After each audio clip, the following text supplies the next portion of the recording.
Today's book is The Intelligent Investor.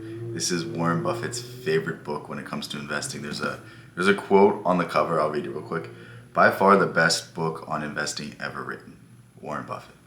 If that doesn't really tell you you should pick up this book, I don't know what else will. I mean, that's basically a golden seal of approval. Warren Buffett is perhaps the greatest investor who ever lived. I mean, the only reason you know his name is because he was so good at investing. And if he holds this opinion, there has to be something in it. And I will explain what stuck out to me in particular, but this is a book that I see myself going back through millions of times. Like, there's so much information in this. Like, the first read through, I don't think I can grasp all of it, but I do have a few key takeaways. And for me to say I'm going to go back through a book is a lot, because I like going to something else and then something else and then something else. Like, I like to expand the perspectives I see, but I think this book has a lot of valuable stuff that I definitely missed the first time, and it's something that I'm going to continue to revisit. And the main takeaways I took away from this, in this read, maybe we do it after I read it again, maybe we do another book review, but the main takeaway that I took from this was that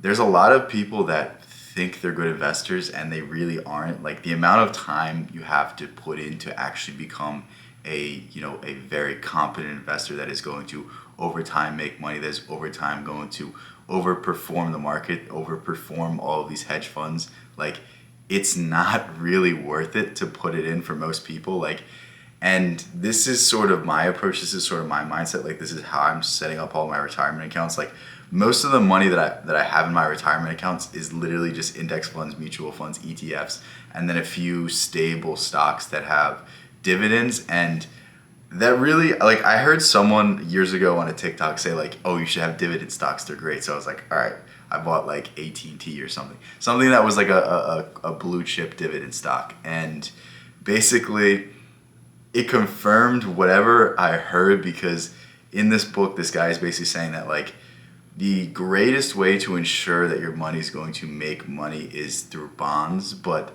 bonds can become risky when the market's really, really going high and inflation's really, really going high.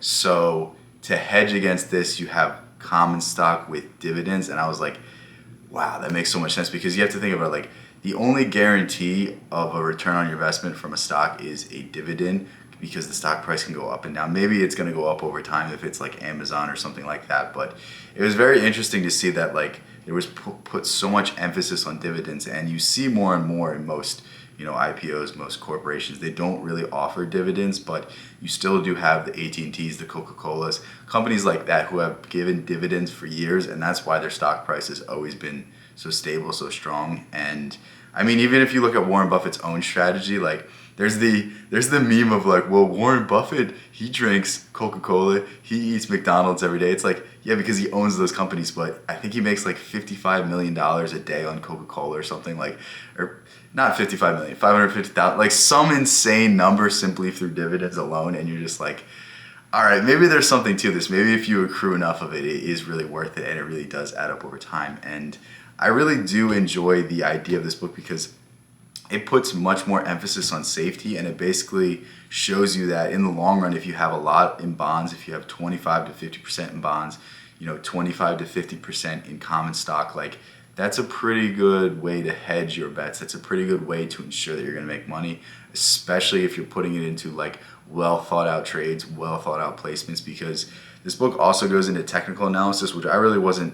I've heard the term, I've heard all these things, but I really just thought it was people looking at chart prices and basically determining if it was a good investment off that. But truthfully, technical analysis is much more in depth than that, because you have to print out the Edgar reports. You have to go onto a US database and basically see profits versus debt versus all these other statistics, and really figure out if this company is worth putting your money into, really figure out if this company has room for growth, or are they just pushing off the inevitable? Are they trying to inflate their stock price today because the CEO is going to make more money off of whatever bonus he gets, or is this actually a company that is growing? And the saddest thing about the US stock market that most people don't understand is whatever the stock price is, it has no correlation with the actual value of the company. It's just what people speculate it is. Sometimes it's tied very close. Sometimes it does align very well with what the actual stock is worth.